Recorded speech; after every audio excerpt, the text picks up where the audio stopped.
ఒక మరికొద్ది నిమిషాలలో మరి ప్రారంభం అయ్యే అవకాశం ఉన్నది శోభయాత్ర. ఆలయ కమిటీ సభ్యులు ఎవరైతే ఉన్నారో వారితో ఏమైనా మాట్లాడే ప్రయత్నం చేస్తారా? ఎందుకంటే 10 లక్షల మంది భక్తులు పాల్గొనే అవకాశం ఉన్నట్టు తెలుస్తోంది. మనకున్న సమాచారం ప్రకారం ఇవాళ ఉదయం 6 గంటలకే శోభాయాత్ర ప్రారంభం కావాలి. బట్ మీరు అన్నట్టు వెల్డింగ్ పనులు అవి ఆలస్యం అవడంతో కూడా కొద్దిగా లేట్గా స్టార్ట్ అవుతుంది శోభాయాత్ర. మరి వాళ్ళు ఇచ్చిన సమాచారం ప్రకారం ఇవాళ మధ్యాహ్నం 2 గంటలకు ఖైరతాబాద్ గణేష్ను నిమజ్జనం పూర్తవ్వాలి. బట్ ఏమైనా లేట్ అయ్యే ఛాన్సెస్ ఉన్నాయా? అధికారులను అడిగి క్లియర్గా ఇన్ఫర్మేషన్ చెప్పగలరా? అదే అడుగుతున్నా. మొత్తం మీద అయితే మరి భాగ్యనగరంలో ఖైరతాబాద్ వినాయకుడు చరిత్ర మొత్తం సార్కెరికే మరి గణపతి వినాయకుడి దగ్గర ప్రతి ఏటా ఉంటాడు, అందరికీ సమాచారం ఇస్తుంటాడు. మరి ఎట్లా సారు ఈసారి జరంతా ఆలస్యమయ్యేటట్టున్నది? ఇప్పటికే మరి పోయినేడాది అటుపోయినేడాది మరి గణపతి బయలుదేరిండు, మరి ఎందుకు జరంతా ఆలస్యమవుతున్నది? ఒక 6 సంవత్సరాల క్రితమే ఉదయం వినాయకుడిని నిమజ్జనం చేయాలి అని పోలీసు వాళ్ళు అప్పుడు ఉన్నటువంటి డీసీపీ కోరడం వల్ల అప్పటి నుంచే శోభాయాత్ర ఉదయం స్టార్ట్ అవుతుంది. లేకపోతే మా శోభాయాత్ర సాయంత్రం 6 గంటలకు అవుతుండే.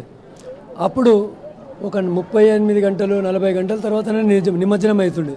అక్కడ ఉన్నటువంటి భక్తులు అందరూ వాళ్ళ వినాయకుని నిమజ్జనం చేసిన ఖైరతాబాద్ వినాయకుని గురించే ఆగిపోతుండే.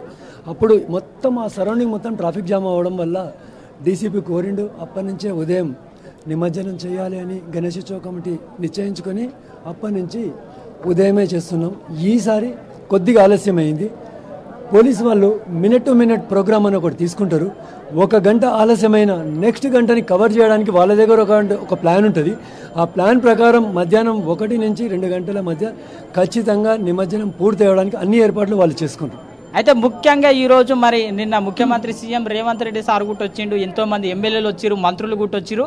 మరి ఈ రోజు శోభయాత్రలో ఎవరెవరు పాల్గొనే అవకాశం అవుతున్నది సార్? ఇప్పుడు మాత్రం పూజ హైదరాబాద్ ఇన్ఛార్జి మంత్రి అయినటువంటి పొన్నం ప్రభాకర్ గారు వచ్చి పూజ చేసిన తర్వాత శోభాయాత్ర ప్రారంభమవుతుంది. దాని గురించి కొద్దిగా వెల్డింగ్ పనులు ఉన్నాయి. ఆ వెల్డింగ్ పనులు కాగానే అతన్ని పిలిపించడం జరుగుతుంది. ఇది మొత్తం మీద అయితే మరి గణేశుని శోభయాత్ర షురూ కాబోతా ఉన్నది. మీరు ఇన్ని దినాలు గణపతిని మంచిగా మరి మొక్కిర్రు, ఇంత గణపతిని దగ్గరనే గడిపిర్రు, ఇంట్లో కంటే ఎక్కువ గణపతి దగ్గరనే ఉన్నారు సార్. మొత్తం మీద ఈరోజు వాళ్ళ అమ్మ గంగమ్మ దగ్గరికి అయితే చేరుకుంటున్నారు. మరి ఎట్లా అనిపిస్తున్నది? మొత్తం వినాయకుడిని ఇప్పటి వరకు 60 నుంచి 70 లక్షల మంది దర్శించుకుని ఉంటారు. మీ మీడియా ద్వారా ప్రపంచవ్యాప్తంగా కొన్ని కోట్ల మంది వినాయకుని దర్శించుకుర్రు. అందులో ఆ 60-70 లక్షల మంది నుంచి కూడా ముందల నుంచి మనం ఎక్కడ నిలబడ్డామో అక్కడి నుంచే లేరు. వినాయకుడి దగ్గర ఉండే అవకాశం కొన్ని వేల మందికే ఉంది. ఆ అవకాశం నాకు ఇచ్చినందుకు ఆ వినాయకుడిని మనస్ఫూర్తిగా వేడుకుంటున్నా. మరి నేను చాలా దినాల సంది చూస్తున్నా సార్, 12 అయినా మైక్లో మీ సౌండ్ వస్తుంది, మధ్యాహ్నం 2 అయినా మీ సౌండ్ వస్తుంది. అరే ఎప్పుడు చూడు వినాయకుని దగ్గర మీ సౌండ్ వినిపిస్తూనే ఉన్నది. ఏమంటారు? ఓయ్యా జర అటు పోయా ఇటు పోయా, ఓ ఫోన్లు ఫోటోలు తీయటోళ్ళు, జర నిమ్మలము, జర జల్దీ లైన్ ఇడువుండి అని చెప్పి మీరు చెప్తూనే ఉన్నారు. మరి ఎట్లా సార్ నిద్రపోతున్నారా లేదా? ఎట్లా కష్టపడ్డారు ఇన్ని దినాలు? ఏం సంగతి? నేను ప్రభుత్వ ఉద్యోగిని. నేను ఖచ్చితంగా వినాయకుడి గురించి 15 రోజులు లీవ్ పెట్టి ఉంటాను. ఆ లీవ్ పెట్టేది వినాయకుడి గురించి మాత్రమే. నా లీవుల్లో 50% లీవులు వినాయకునికే కేటాయిస్తా. అది దేవుడిచ్చిన అవకాశంగా నేను భావిస్తాను. ఎంతోమంది వినాయకుని పాదాలు టచ్ చేయాలనుకుంటారు, కానీ టచ్ చేయలేరు, ముందు నుంచే వెళ్తారు. ఆ వినాయకుని పాదాల దగ్గర నిలబడే అవకాశం ఆ దేవుడు నాకు ఇచ్చిండు. అదే పెద్ద వరం నాకు. అయితే ఈసారి మనం చూసినట్లయితే విశ్వశాంతి గణపతిగా మనకు మొత్తం మీద అయితే దీవెనలు అందిస్తూ ఉన్నాడు. ప్రతి ఏడాది మనకు తెలిసిన విషయమే, దాదాపు 600 కేజీల మరి లడ్డు అయితే వస్తుంది. మరి ఈసారి లడ్డు వచ్చిందా సార్? మరి జర నాకు కనిపించకపోతే ఎట్లా? మరి గత 6 సంవత్సరాల కంటే ముందు నుంచే లడ్డు ఖైరతాబాద్ వినాయకుని చేతిలో పెట్టడం లేదు. ఎందుకంటే అంతకంటే ముందు వినాయకుని లడ్డు నిమజ్జనం 2వ రోజు పంపిణీ చేసినప్పుడు ఇక్కడ పెద్ద గొడవ అయింది. ఎందుకు గొడవ అయింది అంటే, నిమజ్జనం శోభాయాత్రకి ఎంతమంది భక్తులు వస్తారో లడ్డుకు అంతకంటే ఎక్కువ మంది వచ్చారు. పోలీస్ కంట్రోల్ చేయలేకపోయింది. లాఠీ చార్జీ కావడం వల్ల కొద్దిగా దెబ్బలు తాకినాయి. అప్పుడే పోలీస్ వాళ్ళు ఇదంతా ప్రాబ్లం చాలా అవుతుంది అనడం వల్ల అప్పటి నుంచి వినాయకుని చేతిలో లడ్డు పెట్టడం లేదు. అయితే మీరు ఒక తాన మాట్లాడుకుంటూ ముచ్చట చెప్పారు సారు. ఇక మరి ఎమ్మెల్యేలు, మంత్రులు, మరి కేంద్ర మంత్రులు అందరు వచ్చారు, కానీ ప్రధానమంత్రి ఒక్కరు రాలేరు అని చెప్పి చాలా బాధపడ్డారు. మరి వచ్చేతాపనైనా మరి ప్రధానమంత్రి సార్ను మరి తీసుకొస్తారా? ఎట్లా? ఏం సంగతి? ఖచ్చితంగా ప్రయత్నం మాత్రం చేస్తాము. అది సక్సెస్ అవుతుందా లేదా అని ఆ వినాయకుని చేతిలో ఉంది. అంతేనా? ఇక మరి అమిత్ షా సార్ గుట్ట హోమ్ మినిస్టర్ గారిని పిలిచాము, రాలేదు. మరి ఇక అదే మరి అమిత్ షా సార్ గుట్ట మరి ఇక ఆఖరి శీలంలో మరి ఇక నేను వస్తలేను అని చెప్పి అన్నాడు. మరి ఇంకెవరన్నా వచ్చే అవకాశం ఉన్నదా సార్? మరి కేంద్ర మంత్రులు ఇప్పటి వరకు ఈసారి కూడా ఒక 2-3 కేంద్ర మంత్రులు వచ్చారు. కిషన్ రెడ్డితో పాటు 2-3 కేంద్ర మంత్రులు వచ్చారు.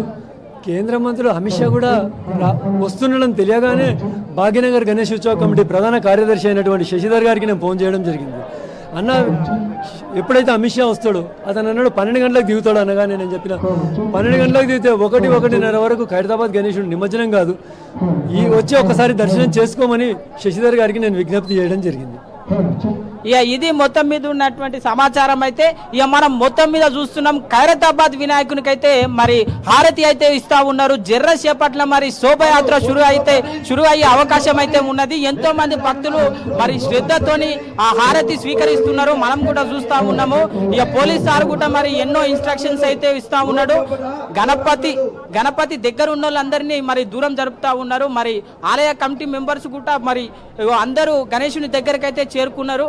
మరి పటిష్టమైన భద్రత అయితే ఏర్పాటు చేసిరు.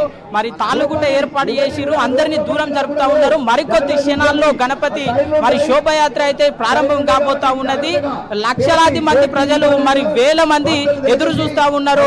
గణపయ్య భాగ్యనగరంలో అడుగు పెడితే చూసేందుకు ఎంతో మంది లక్షలాది మంది ప్రజలైతే ఎదురు చూస్తా ఉన్నారు. ఇక్కడ మనం చూసినట్లయితే అన్ని శాఖల వారు అంటే హైడ్రా వాళ్ళు, జిహెచ్ఎంసీ వాళ్ళు, పోలీసు వాళ్ళు, ట్రాఫిక్ పోలీసు వాళ్ళు, ఆలయ కమిటీ మెంబర్స్, ఎన్సిసి స్టూడెంట్స్ ఇగో ఇట్లా ఎంతో మంది మరి సేవలైతే అందించడం జరుగుతుంది. మొత్తం మీద అయితే మరి తాడుతో అయితే చూస్తా ఉన్నాం. మొత్తం మీద అయితే తాడైతే వేయడం జరిగింది. మరి ఆలయ కమిటీ మెంబర్లు అయితే ఉన్నారు. మరి ఒకసారి అడిగి తెలుసుకునే ప్రయత్నం అయితే చేద్దాం. ఇక చూస్తున్నారు కదా ప్రసాదాలు అయితే పంచుతా ఉన్నారు.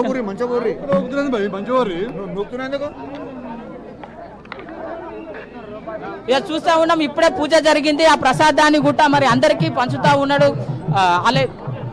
అందరికీ పంచుతా ఉన్నారు. భక్తులు అయితే మరి వేచి చూస్తా ఉన్నారు. ఆ ఖైరతాబాద్ ప్రసాదాన్ని తీసుకోవడానికి చాలా మంది భక్తులు ఎట్లా వస్తున్నారో చూడండి. చాలా మంది మొత్తం మీద అయితే మరి కాసేపట్లో శోభయాత్ర ప్రారంభమయ్యే అవకాశం అయితే ఉన్నది. మరి రైట్ ఆలయ కమిటీ మెంబర్స్